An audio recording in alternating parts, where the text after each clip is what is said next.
أسعد الله صباحكم بالخير والبركة، بالطبع بجولة سياحية بإذن الله إلى موقع سياحي جميل ورائع بإذن الله. كونوا معنا على طبعا الأستاذ موسى يضبط الطلبات حقت الرحلة. احنا الآن متواجدين في محافظة بحاي العسير. حسن هذا رفيق الدرب. صباحك حبيب قلبي ابو عبد الله، رحلة سعيدة يا رب. علينا عليك.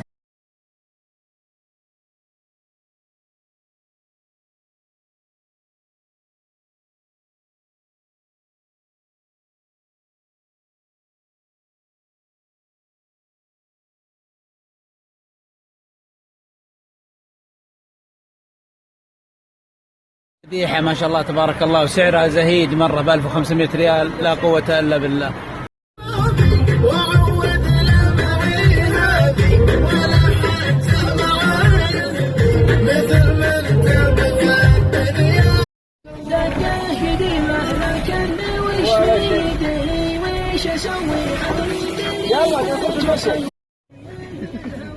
ما شاء الله تبارك الله، ما شاء الله تبارك الله، اللهم زد وبارك.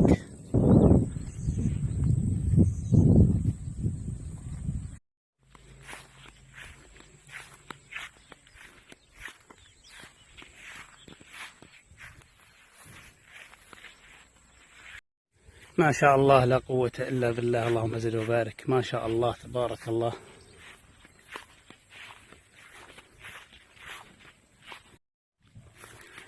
لا يدرك البشر الزائرون الوادي البرداني والمناطق الرعوية للمناطق الرعوية أو الأودية، فليتقوا الله سبحانه وتعالى في هذه الحيوانات من ترك نفاياتهم ومخلفاتهم في هذه الأودية الجميلة. ليتقوا الله سبحانه.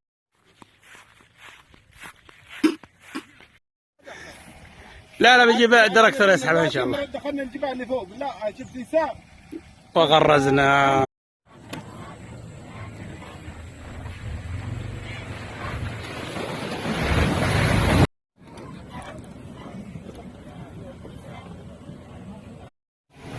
وتعلقنا. بس دائما الرحلات جميلة بمواقفها.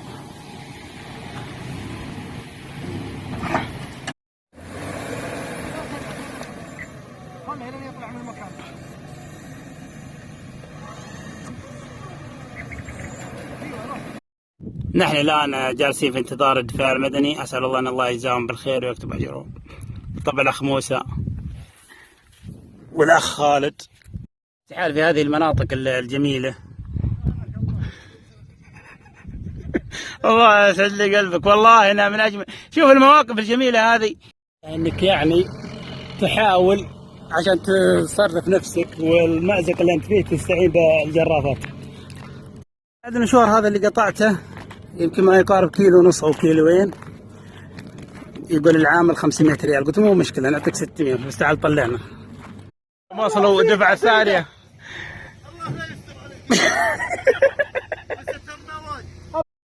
أبو مريف زعلان وحالف انه جاي يسحب الجيب بيده. جزاك الله خير يا ابو مريف، جزاك الله خير. نذبح ذبيحة ونترك السيارة هناك عالقة شايفينها، إلى الله يفرجها، الله يفرجها يا رب. تشوفونها انت فرجها يا رب.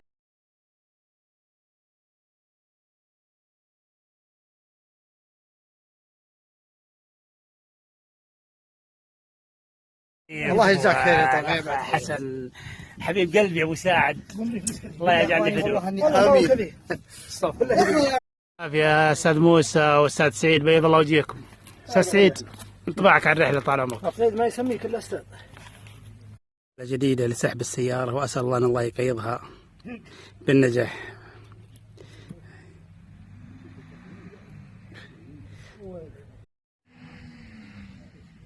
ولا زال الجيب صامدا في هذه الحفرة.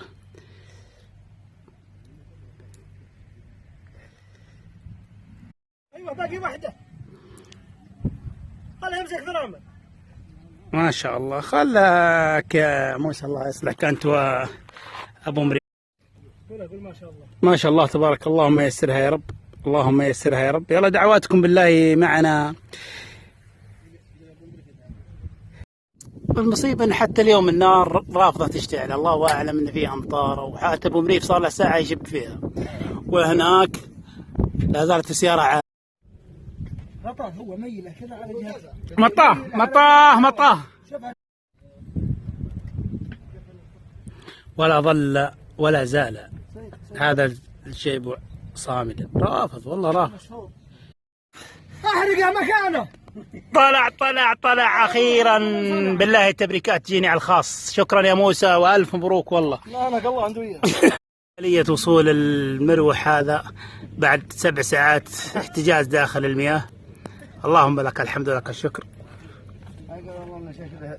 الله الكبده من شغل الكبت. احط الخيشه فوق. موسى الله يسعدك، والله شغل جميل، الله يسعدك يا رب.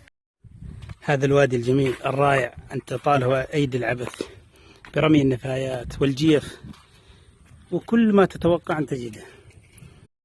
شاهدوا هذه الطيور الجميلة، ولكن شاهدوا مخلفات البشر. ما شاء الله تبارك الله، الله يطول في عمر الأستاذ موسى والأستاذ سعيد. وهذا الغداء على وشك أن يخلص، والحنيذ هنا. دائما الأحباب نتذكرهم في اللحظات الجميلة، والله نود أن الجميع معنا. مرحبا ألف، الله يسعد قلوبكم إن شاء الله، ويسعدك يا حسن سروي. هذا الحنيذ من إعداد الأستاذ سعيد والأستاذ حسن سروي وموسى، ويا رب تكمل الفرحة. المعاناة في وادي البرداني تغريز السيارات بهذه الطريقة. احنا عانينا ما يقارب 5 ساعات، وهنا سيارة أخرى، والمشكلة أنها عائلية. بصراحة لابد من وجود هنا فرقة للدفاع المدني لتواجدها في هذه إسعاف الناس أثناء الضرورة، وأيضا تواجد البلدية والأمانة في عمره. الآن شال الغطاء عن اللحم والحنيذ، وإن شاء الله أبو محمد الطبخة جميلة بإذن الله. ان شاء الله.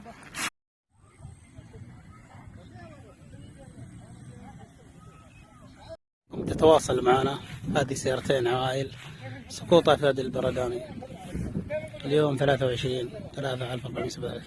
المعاناة في وادي البرداني عائلة محتجزة، وهذه سيارة أخرى، وهناك سيارة أخرى، ومحاولات من أهل الخير.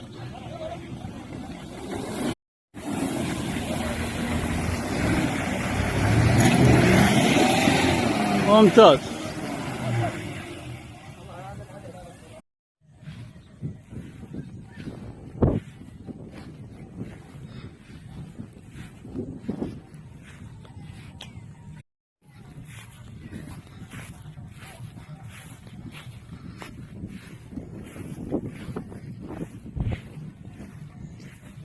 يتواصل تساقط السيارات في وادي البرداني، هذه يمكنها 4 أو 5 سيارة. نصيحة محب أقدمها لأصحاب الأطفال والعوائل التي تزور وادي البرداني: الحذر، هناك برك كما تشاهدون، سقوط من كثرة العشب لا تشاهد هذه المواقع، ربما سقوط الأطفال لا قدر الله يؤدي إلى كارثة.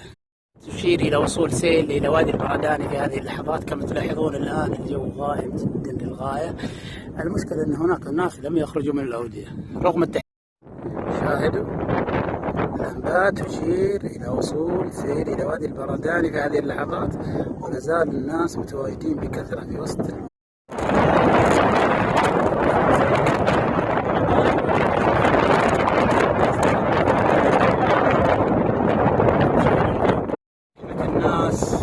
راكب بخطر، السيول المنقولة خطيرة جدا تنذر بكارثة. أستاذ علي بحكم أنك من أهل الوادي، ومن أهل المنطقة، نود أن تعطينا الأجواء الآن. كما تصلنا الأخبار أن هناك سيل قادم إلى هذه المنطقة.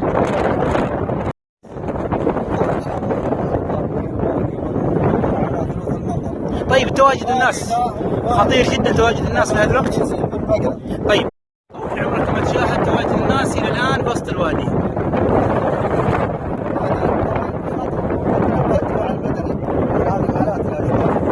عليه استكمل، الله يطول في عمرك. يعني سيل قادم الآن.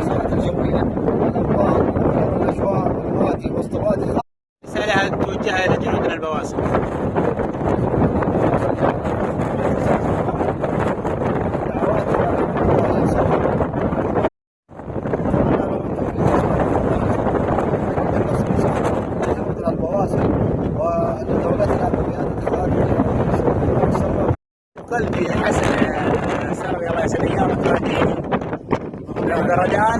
حان ان احنا ننتقل السير القادم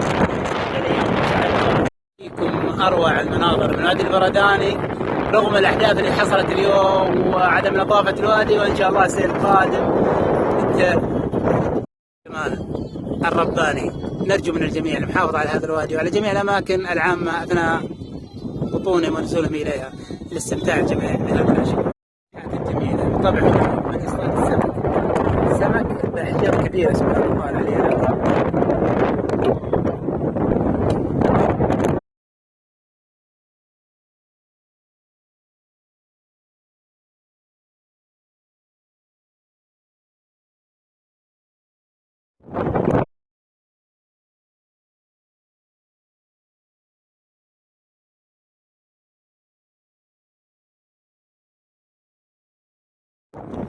أهديكم لقطة الختام ولقطة الأمطار كما مساكم أجمل دعواتكم أحبابي. لا تنسون جنودنا البواسل. يا للروعة.